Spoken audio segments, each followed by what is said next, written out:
സ്നേഹവീടുകൾക്ക് വർണ്ണചാരുത പകരാൻ എത്തിക്കഴിഞ്ഞു ഏഴ ട്രേഡേഴ്സ്. പെയിന്റ് ആൻഡ് ഹാർഡ്വെയർസിന്റെ വർണ്ണ വിസ്മയ ലോകം. ഇനി നിങ്ങളുടെ സ്വപ്നം ഞങ്ങളിലൂടെ. വീടുകൾ മനോഹരമാക്കാൻ ബർജർ പെയിന്റിന്റെ വർണ്ണ വിസ്മയ ലോകം തീർത്തുകൊണ്ട് ഏഴ ട്രേഡേഴ്സ് പഴയന്നൂരിന്റെ മണ്ണിൽ പ്രവർത്തനം ആരംഭിച്ചു.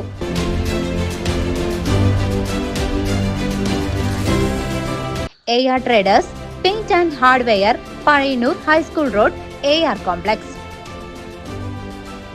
ഒറ്റപ്പാലത്തെ റെസ്റ്റോറന്റ് ഉടമകളെ കബളിപ്പിക്കാൻ ഓൺലൈൻ തട്ടിപ്പ് സംഘങ്ങളുടെ ശ്രമം. ബില്ലിനേക്കാൾ കൂടുതൽ തുക നൽകിയെന്നും ബാക്കി തുക തിരിച്ചയക്കണമെന്നും ആവശ്യപ്പെട്ടുകൊണ്ടായിരുന്നു തട്ടിപ്പ് ശ്രമം. ഒറ്റപ്പാലത്തെ 2 റെസ്റ്റോറന്റ് സ്ഥാപനങ്ങളിലേക്ക് സ്ക്രീൻഷോട്ട് അടക്കം അയച്ചു നൽകിയാണ് തട്ടിപ്പിന് ശ്രമം നടത്തിയത്. ഒറ്റപ്പാലത്തെ റെസ്റ്റോറന്റ് ഉടമകളെ കബളിപ്പിക്കാൻ ഓൺലൈൻ തട്ടിപ്പ് സംഘങ്ങളുടെ ശ്രമം. അക്കൌണ്ടിലേക്ക് ഓൺലൈൻ വഴി ബില്ലിനേക്കാൾ കൂടുതൽ പണം നൽകിയെന്നും ബാക്കി തുക തിരിച്ചയക്കണമെന്നും ആവശ്യപ്പെട്ടാണ് സാമ്പത്തിക തട്ടിപ്പിന് ശ്രമം നടന്നത്.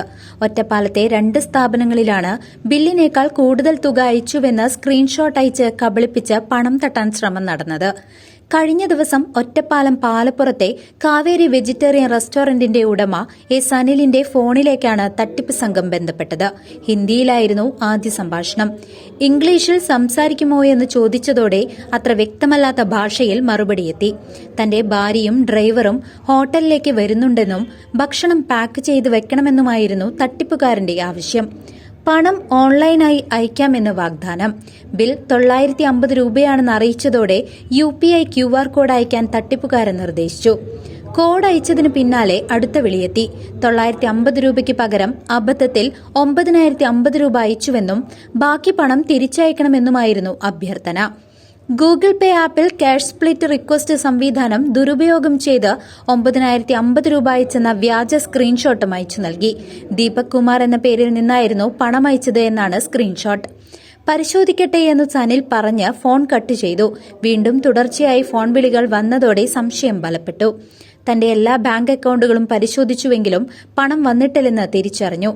ഇക്കാര്യം തിരിച്ചുവിളിച്ചറിയിച്ചതോടെ തട്ടിപ്പുകാരൻ ഫോൺ കട്ട് ചെയ്തു മുങ്ങി. പിന്നീട് ഈ നമ്പറിൽ പലതവണ വിളിച്ചു നോക്കിയെങ്കിലും ലഭ്യമായില്ല. സംഭവത്തിൽ പോലീസിൽ പരാതി നൽകി. ഈസ്റ്റ് ഒറ്റപ്പാലത്തെ റെസ്റ്റോറന്റിലും സമാനമായ തട്ടിപ്പിന് ശ്രമം നടന്നു.